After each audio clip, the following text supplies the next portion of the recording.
Bonjour, je voulais vous parler du récit d'Adam et Ève parce que ce récit nous enseigne les deux grands principes fondamentaux qui régissent et qui s'expriment en toute chose, en tout temps et en tout lieu. Le principe du masculin-féminin, extrêmement intéressant. Bref, on va commencer par le début. Lorsque Adam primordial est créé par Dieu, il est un, connecté au divin, connaissant toute chose. Il a la capacité de nommer, donc ce qui veut dire qu'il a la capacité de voir les spécificités de chaque et de voir les principes de chaque chose. Lorsqu'il est créé, il y a en même temps Lilith qui est créée. Il ne faut pas l'oublier, la petite Lilith.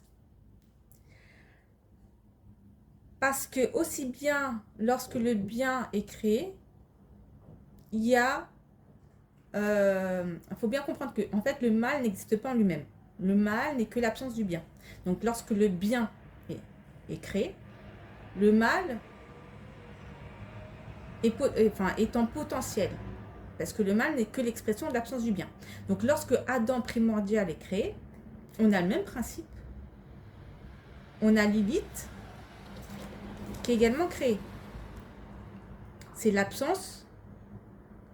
Enfin, Lilith, elle est créée de la même matière, mais cette matière ne contient pas l'esprit. D'accord? Et si je le dis, c'est parce que également, lorsqu'une tradition naît, elle contient en son sein le potentiel d'une contre-tradition. Parce que une contre-tradition, c'est prendre les règles de la tradition et de l'inverser. Voilà. On a les anges, en même temps que les anges sont créés, on a les démons. Voilà. Voilà. Et juste en parlant du mal, les deux êtres, les deux créatures qui ont la capacité d'exprimer l'absence du bien, c'est l'homme et les djinns. Voilà. Les autres sont dans leur nature. Bon, on va revenir. Donc, il y a l'Adam primordial, à un moment donné, donc il y aura donc l'Adam primordial, hein, il est masculin et féminin, hein, il est le tout. Donc par la suite, Dieu va diviser ce principe masculin et féminin. Et lorsqu'on parle de Ève, on dit qu'elle est tirée de la côte d'Adam. La côte, ça renvoie à notre cage thoracique. La cage thoracique a pour fonction de protéger notamment les poumons, et les poumons renvoient à pneuma. Donc Ève, qui est le souffle, le moteur, l'intérieur, est créée à partir d'un principe de protection. Donc c'est pour ça que ce symbole, il est très bien fait, parce qu'on a le yin qui, en son sein, dans son intérieur, contient le yang. Et donc on a le yang qui contient le yin. D'accord? Lorsque Satan rentre dans le jardin, il va proposer à Ève de croquer la pomme. Il faut bien comprendre qu'à ce moment-là, Adam est absent. Parce que le masculin et le féminin, ce sont deux principes complémentaires indissociables. À partir du moment où on les divise, c'est là où effectivement où Satan on va dire, peut tenter. Voilà.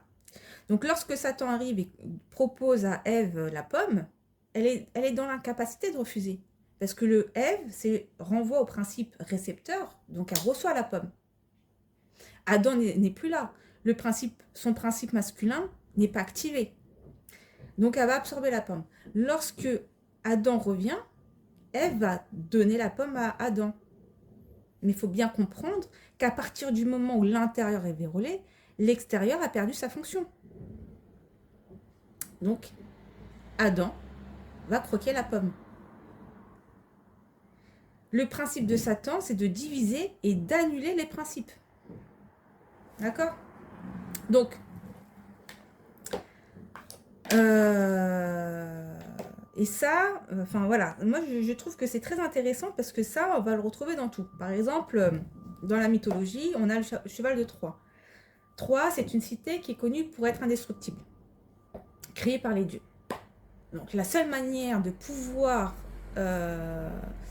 détruire cette cité, c'est de rentrer par l'intérieur. Donc on a donc le cheval de Troie.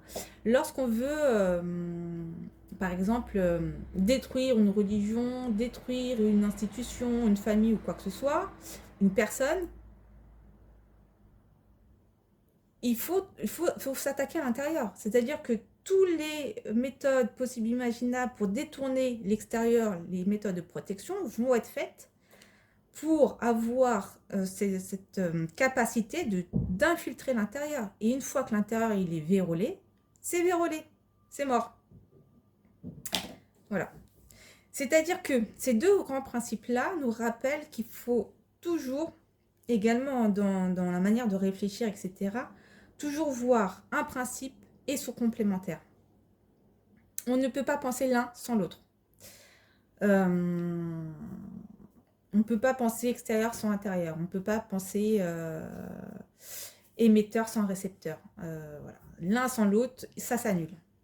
Tout simplement. C'est-à-dire que même dans une société, on ne peut pas créer une société en mettant soit de côté les principes masculins ou les principes féminins. Une société humaine doit prendre en compte les deux grands principes pour être au plus près de la nature humaine. Voilà. Donc, qu'est-ce que je voulais dire à ce niveau-là? Donc, on a bien... Donc, le féminin rencontre son intérieur en rencontrant le masculin crée son intérieur, enfin rencontre son intérieur en ayant le féminin, d'accord?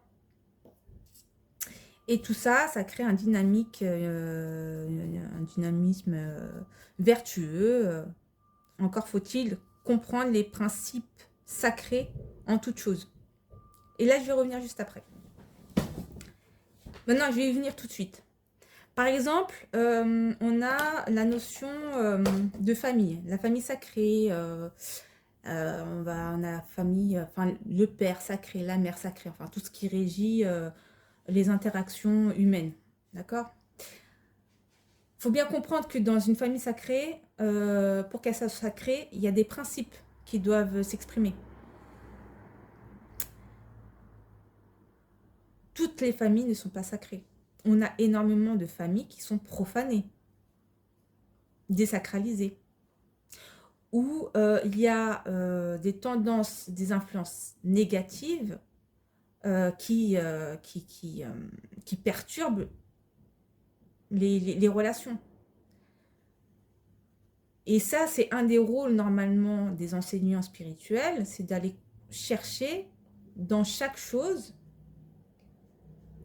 le principe qui permet de dire que telle ou telle chose est sacrée. Parce que lorsqu'on commence à gratter dans ce sens-là, ça permet de mettre en lumière les défaillances, les déviances et d'avoir un moyen d'action. Lorsqu'on a des imams, par exemple, qui en permanence rappellent que les familles sont sacrées, sans aller mettre en évidence qu'est-ce qui fait que c'est sacré, ils font tout l'inverse de ce qui devrait être fait. Parce qu'en fait, ils posent un vernis sacré sur un certain nombre de dysfonctionnements, voire des situations extrêmement malsaines. Et là, on n'est plus dans une tradition, on est dans l'application d'une contre-tradition. Par exemple, un père sacré, une mère sacrée, le patriarche, la matriarche, tout ça doivent renvoyer à des principes. Et c'est en connaissant ces principes qu'on peut voir effectivement lorsque ça bascule sur quelque chose de négatif. Par exemple, le maître. Il y a le maître sacré, ce qui transmet, mais tu as le maître inversé qui va soumettre. C'est pas la même chose. C'est-à-dire à chaque mot, à chaque interaction, il y a ce qui élève et il y a ce qui abaisse. Voilà, il y a ce qui rend noble et il y a ce qui rend ignoble. Et c'est des petites subtilités, des petites choses qui permettent effectivement de savoir où on en est. D'avoir plus de discernement, on va dire. Voilà, bon, bref. Maintenant, on va revenir à principe masculin-féminin. J'ai tellement de choses à dire, mais en même temps, je veux pas que la vidéo soit trop longue et me perdre dans mes digressions. Donc, ici, on a toujours principe. Qui dit principe, permet de voir qu'est-ce qui est contre-principe. Ok. Ensuite, dans chaque chose, il faut aller chercher son aspect masculin, son aspect féminin. Voilà. Ensuite, pour en dégager les principes, les petites subtilités, d'accord? À partir de là, ça nous permet de voir ce qui est défaillant. Ok. Maintenant, comme j'ai dit, Satan, son rôle, c'est de diviser. Et justement, d'enfermer, de diviser et de faire en sorte qu'il n'y ait plus cette dynamique entre le yin et le yang. Donc, par exemple, là, on a un féminin sans masculin, donc qui absorbe absolument tout, qui est sous l'influence de tout. Donc, c'est la dissolution.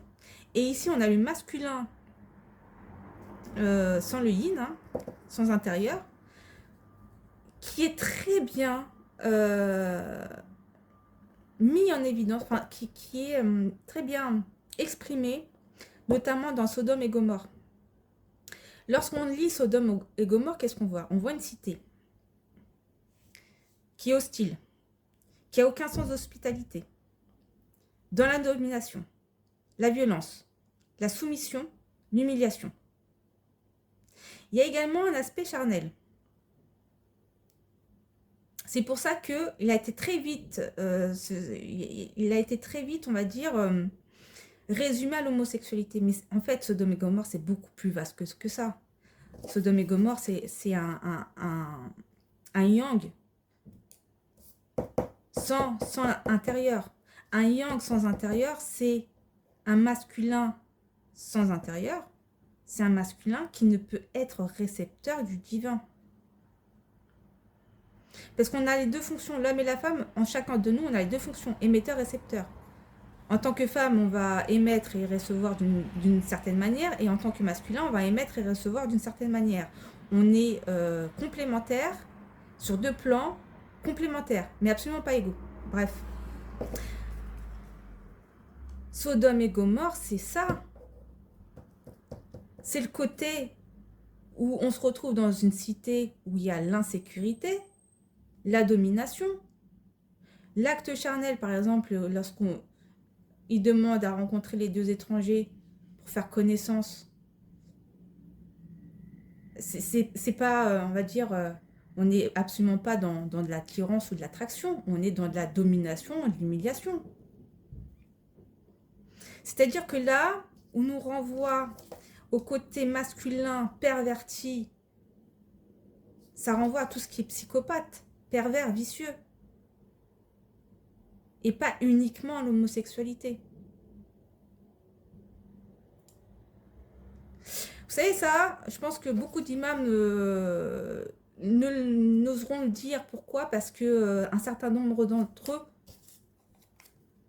ont ces caractéristiques. Des pervers, des vicieux, qui font de la religion du commerce. Donc forcément, ils ne vont pas donner les clés pour être démasqués.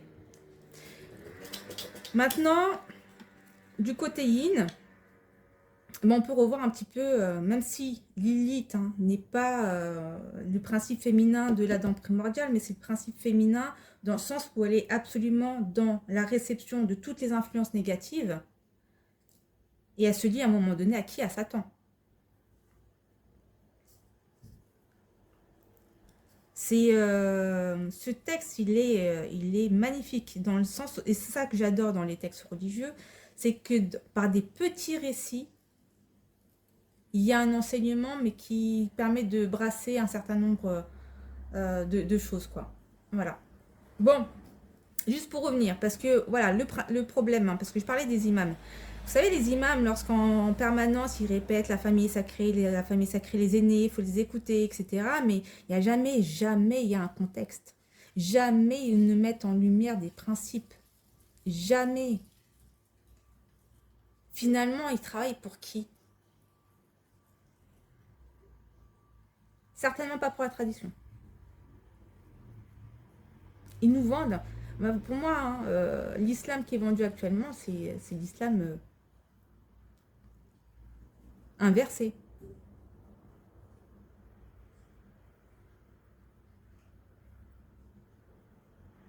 Ouais, totalement inversé. Ah oui, juste pour finir, hein, parce que j'ai tellement de choses à dire, hein. Par rapport au féminin, par exemple, on a le féminin, la femme, femme, foyer, cocon. Voilà. Lorsqu'on veut construire une société et qu'on résume la femme au foyer, en niant son côté social, hein, parce que pour moi, voilà, l'homme, la spécificité de l'homme avec un petit H, c'est donner l'axe à la société, soit vers un axe ascendant, soit sur un axe descendant. Le prince ou la bête. La spécificité de la femme, c'est être liant, soit les liants, soit effectivement à diluer les relations, les interactions humaines. Des exemples, voyez autour de vous. Voilà. Bref. Au niveau de la femme, on ne peut pas lui retirer le côté social et exclusivement la mettre dans le foyer. Parce que le foyer, effectivement, c'est un cocon. Mais de ce cocon, il ne faut pas non plus en faire une tombe. Voilà. Et c'est pareil, dans un foyer, le mari, il a sa place. Enfin, si je me permets de le dire, c'est parce que c'est pareil. Il y a, dans les discours religieux actuels, il y a une telle grosse dichotomie entre principes masculins, féminins. Ils sont dans cette action, effectivement, de diviser. Absolument diviser. Et bon, après le modernisme joue aussi son rôle. Hein. Eux, c'est beaucoup plus, ils vont beaucoup plus jouer sur la confusion. Voilà. Mais l'un ou l'autre, de toute façon, tire leur influence de choses, on va dire, d'influence, on va dire, diabolique. On va dire le terme, voilà, diabolique. Bon, je m'arrête à là parce que j'ai tellement de trucs à dire, mais je veux pas, voilà, l'essentiel a été dit. Je vous remercie.